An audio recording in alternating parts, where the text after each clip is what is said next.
Hey y'all, and welcome to the Hillbilly Chicken Ranch. I'm Susan, I'm your hostess. If I look a little worn out, I am. I've had a very busy day. We're fixing to head into the kitchen and cook a meatloaf, and it is my recipe meatloaf. You can change the ingredients if you like, but this is the way we like to eat it. I want to talk to you a little bit about the history of the meatloaf. Meatloaf showed up sometime in the 1800s. I'm not sure exactly when because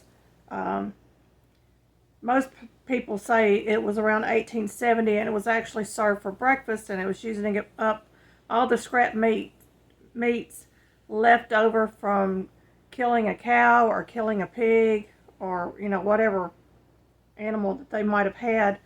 And it really became popular during the Great Depression. And there is actually a book written called A Meatloaf in Every Oven by Frank Bruni and Jennifer Steinhauer. I haven't read the book, but it sounds interesting.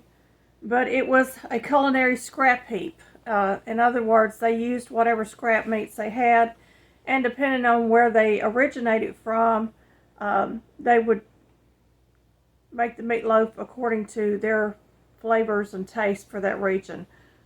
For instance, if they were from France, it would be more of a French taste to the meatloaf. Most of the meatloafs that I know of were German, have a German background to it, but here in the South we put cheese on it. Anyway, my meatloaf is a mix of hamburger meat and pork sausage. And most meatloaves have some kind of mix of meat in it. So we're going to make that in a moment. I want to tell you about another little interesting thing that we eat here in the South, and it originated from Corinth, Mississippi, and it is the slug burger. And there's no slugs in it, y'all. It's just the name that they gave it. But it was first named Weeks Burger, and it was invented by John Weeks. The burgers originally cost a nickel, and nickels were called slugs at the time. That's why it got the name. It is a meat patty, and it's typically fried in canola oil and topped with pickles, mustard, onions on a small hamburger bun. Today, slug burgers are still popular in Mississippi and the surrounding area. We have one in Selmer, Tennessee. I think it's Selmer, Tennessee. And Corinth, Mississippi has a festival every year. It contains beef, potato flour, soybeans, and a hamburger bun. And it is fried, like I said, it's fried in canola oil. It's served with a pickle, mustard, and onion. And they're really good, and they're very affordable to make. Slug burgers can also be a mixed meat. It can be mixed with pork and beef, but it always has something else in it as a filler. So y'all keep that in mind if you decide you want to try a slug burger one day. I might even do a recipe on it. How about that? Well, let's get to the kitchen, y'all.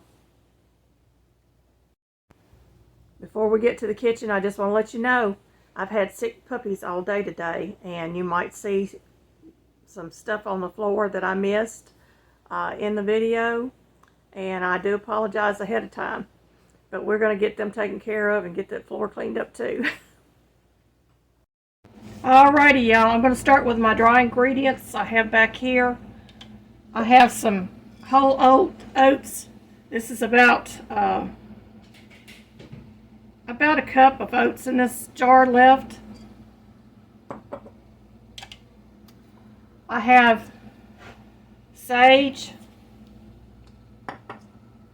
You could use either whole rosemary or ground rosemary. You could use whole thyme or ground thyme. You can use parsley. Or you can get rid of all those and just use poultry seasoning. I have tomato powder out here because I don't plan on adding any tomato paste to this, but it might get a little loose. I have tomato sauce, and normally I would add a can of tomatoes, diced tomatoes to this. I'm not doing it today, simply because I don't have any in my pantry. I have leftover bell peppers that I had taken out of the freezer, and I actually ground them up. For those of you that don't like biting into a piece of bell pepper, you can grind it. And I have about a half an onion that I've already chopped up. I've got 2 eggs, and they're my wrinkly eggs from my chickens. A little salt and a little pepper. I've got some Tennessee sausage, that's about a pound pack, and a pound of ground beef. And we're going to get started. I've got my bowl clean. I'm going to get a pair of scissors so I can cut open this pork sausage.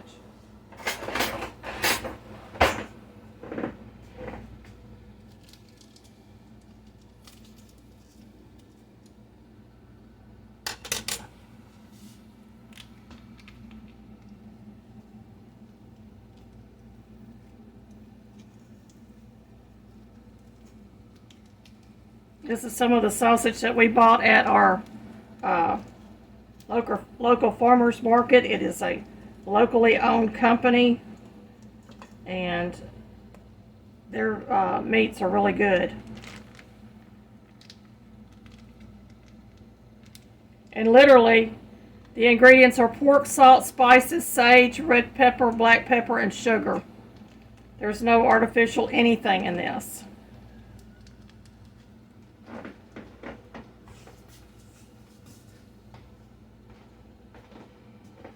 Get my hamburger. When you flatten it out in the bag, it defrosts a lot quicker, y'all.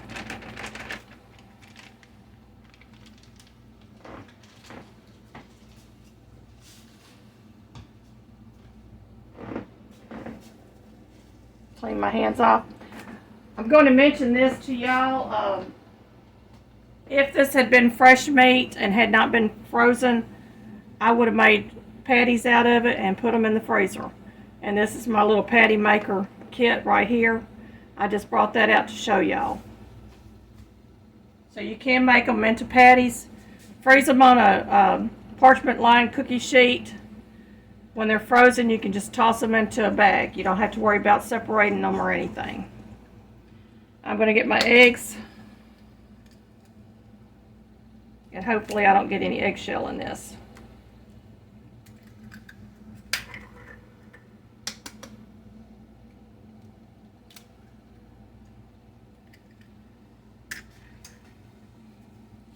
And I do have a rag over here. I'm cleaning my hands as I go. This is a hands-on recipe. If you don't like putting your hands in meat, get you something to stir it with. I've got my onion in there. That's about a half cup, maybe a little bit more. This is about a cup of pureed bell peppers, and I'm just going to add about half of that. We may add the rest of it later on. And my oatmeal. I'm going to go ahead and put all of that oatmeal in there because I've got a lot of liquid in that. And you would probably use about half this oatmeal in a normal recipe, but because I had this all ground up, it's a little bit on the watery side. Now, spices, I'm going to use my parsley, sage, rosemary, and thyme, and about 2 tablespoons, or about a tablespoon and a half of sage.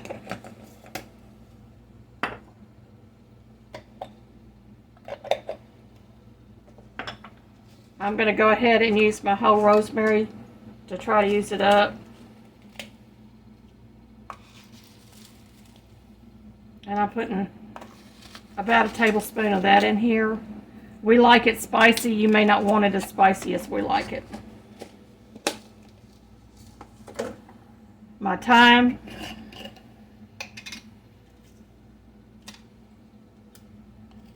I'm going to use about a half a tablespoon of that.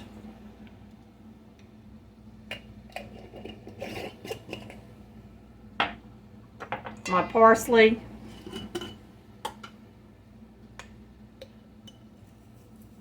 I'm going to use about a tablespoon of that. Get my salt and pepper.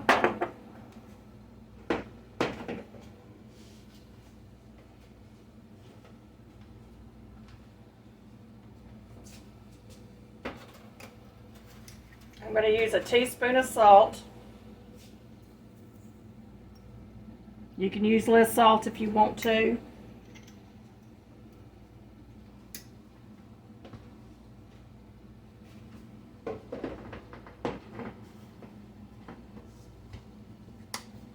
And about a half a teaspoon of pepper.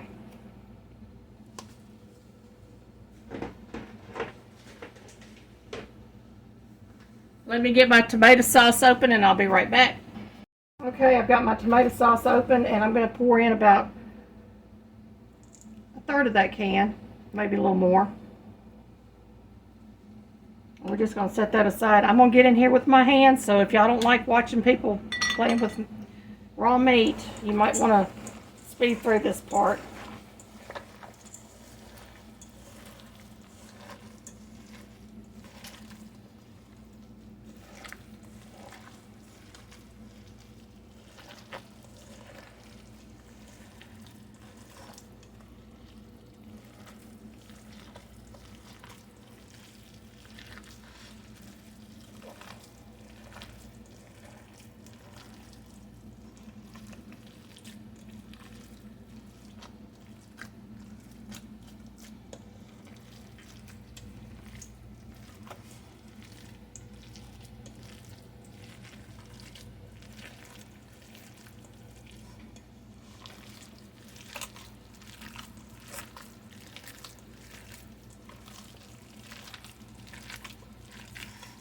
And you really want to make sure the meat is nice and mixed.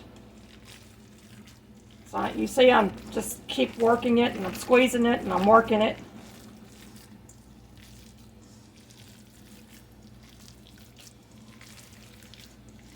And it's starting to come together now.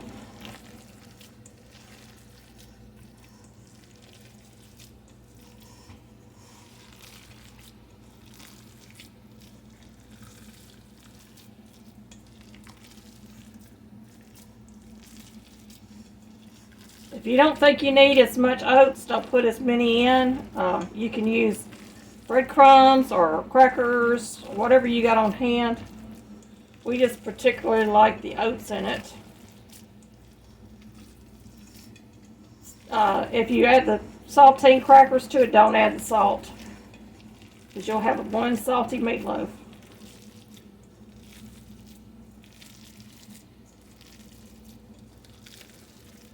And it's starting to look like it's incorporated. I'm going to flip the camera up.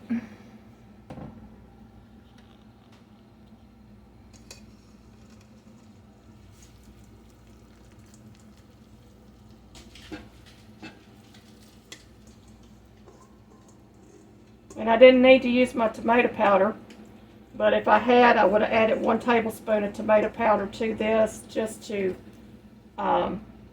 help it to come together. Okay, at this point, you want to shake the meatloaf, and I always leave it away from the side of the pan.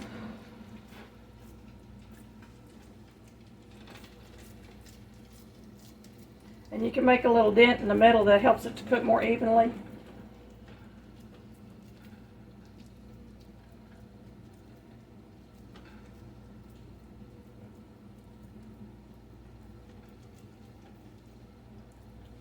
Give me just a moment, I'm going to wash my hands.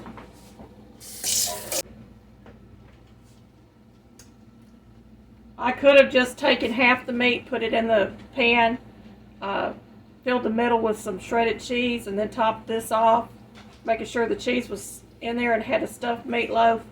I'm not doing that today, but I'm going to take my tomato sauce and I'm just going to go around the outside, and then whatever's left over goes on the inside. And we're going to get that spread on there.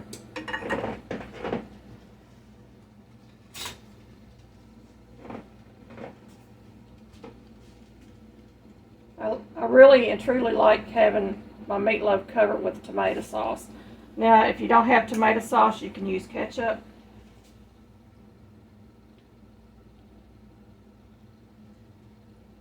But that's going to do that.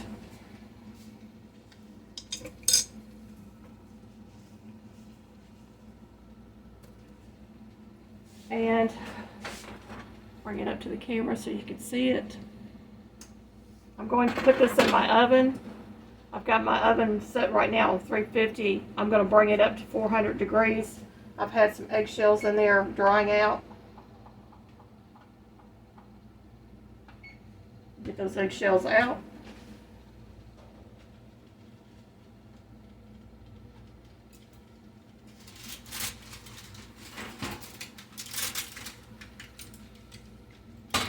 We're going to let those cool, and then I'm going to get those crumbled up for my chickens.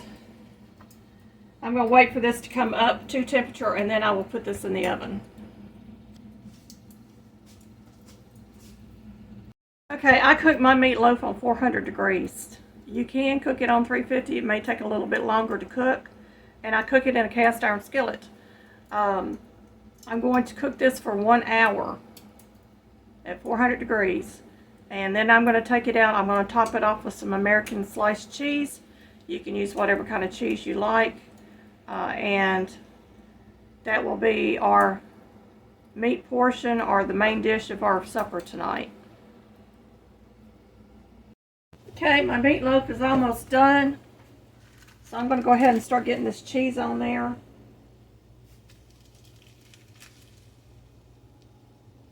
May have to pull out a couple of more slices, I don't know.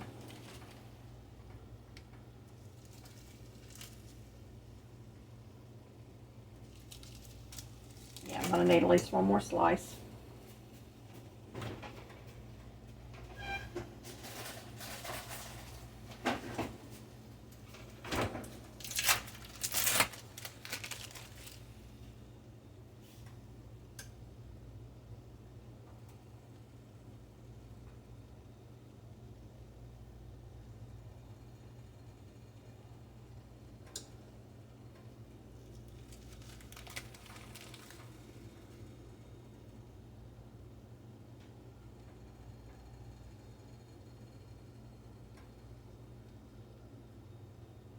I'm going to go ahead and pop that back in the oven and let it finish cooking. And that cheese will be melted. It's got about 8 minutes left. I will check it in about 5 minutes. And okay, y'all, we have a meatloaf. And it is covered with cheese. In the South, we like cheese on our meatloaf. Get out a...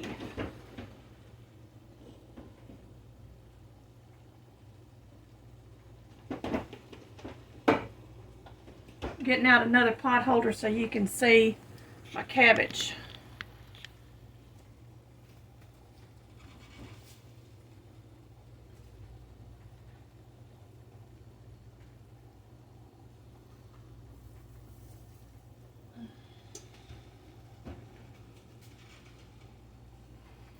Make sure I'm not touching anything. Go ahead and turn this oven off. Turn my burners off because everything is ready. Get a spoon and stir this. You see it got a little chart on top, but that's alright.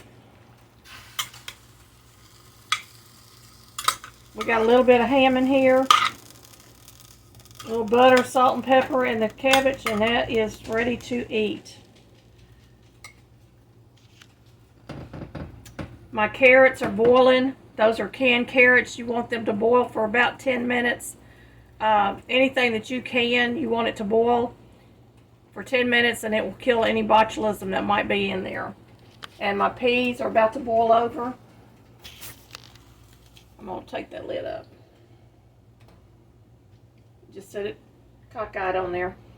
So that's our supper tonight, y'all, with the fresh tomatoes and whatever else I've got in there in the refrigerator.